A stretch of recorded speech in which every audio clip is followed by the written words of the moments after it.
बिस्मिल्लाहिर्रहमानिर्रहीम। नाज़रीन, आज हम डांड का छोटा सा आर्टिकल पढ़ने लगे हैं।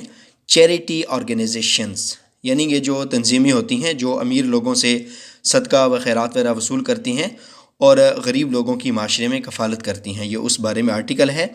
तो आइए शुरू करते हैं और इससे कुछ वोकैबुलरी गेन करने की कोशिश करते हैं। इट इज़ ऑफन सेड, ये बात अक्सर कही जाती है। ऑफन का मतलब होता है अक्सर, इसमें टी साइलेंट होता है।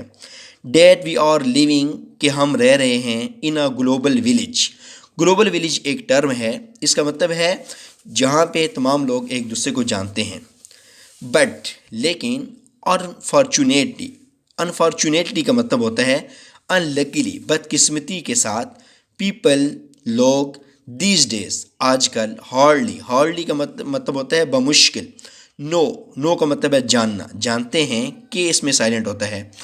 वो लिव नेक्स्ट डोर, कि उनके साथ वाले घर में कौन रह रहा है, यानी लोगों को ये भी पता नहीं होता कि हमारे साथ वाले घर में कौन रह रहा है या हमारी गली में कौन रह रहा है। And what they happen to be going through, और वो किस किस्म के हालात से गुजर रहे हैं। एंड फॉर हाउ लॉन्ग, और कब से उनके साथ ये मामला है। That leaves a lot of people dependent on various charity organisation. इसका मतलब ये है कि बहुत से लोग ऐसे होते हैं जो कि चैरिटी यानी खैरात वसूल करने वाली ऑर्गेनाइजेशन पे डिपेंड कर रहे होते हैं, उन पे उनका इन्हिसार होता है। डिपेंडेंट का मतलब होता है दूसरे पे इन्हिसार करना। वेरियस का मतलब है मुख्तलिफ, डिफरेंट। चैरिटी ऑर्गेनाइजेशन यानी वही खैरात वसूल करने वाली ऑर्गेनाइजेशन, जिस तरह के ये चिपा और ईदी वगैरह होते हैं। टू सस्टेन देमसेल्फ, ताकि वो अपनी कफ़ालत कर सकें। सस्टेन का मतलब है कफ़ालत करना।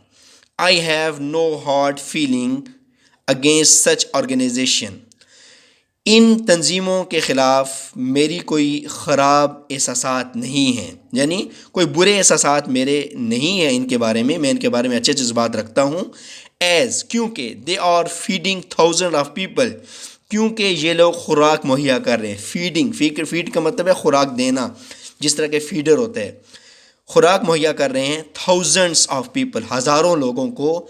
इन देयर सूप किचन्स, अपने जो फ्री वाले किचन्स हैं, बावर्ची खाने, उसमें। सूप किचन एक टर्म है, इसका मतलब ये है जिसमें लोगों से कुछ पैसे नहीं लिए जाते और लोगों को फ्रीली खाना मुहैया किया जाता है।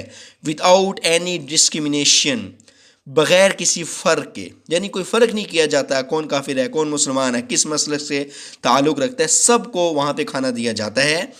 बट लेकिन what about those belonging to the middle class, लेकिन उन लोगों का क्या होगा। बिलोंग टू का मतलब होता है ताल्लुक़ रखना या मलकियत होना, कि जो लोग ताल्लुक़ रखते हैं मिडल क्लास, दरमियानी फैमिली से, यानी सफ़ेद पोश लोग हैं।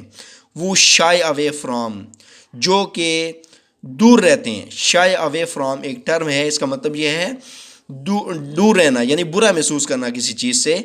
स्टैंडिंग इन अ को, यानी जो कू है, कतार है, कू का मतलब है कतार, यानी वो कतार में खड़े होने से दूर रहते हैं, इसको बुरा महसूस करते हैं। फॉर फूड, खाने के लिए।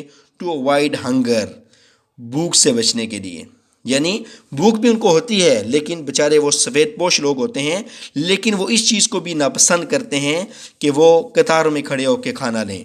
उन लोगों का क्या होगा, नहीं उन लोगों का क्या, कौन सोचेगा।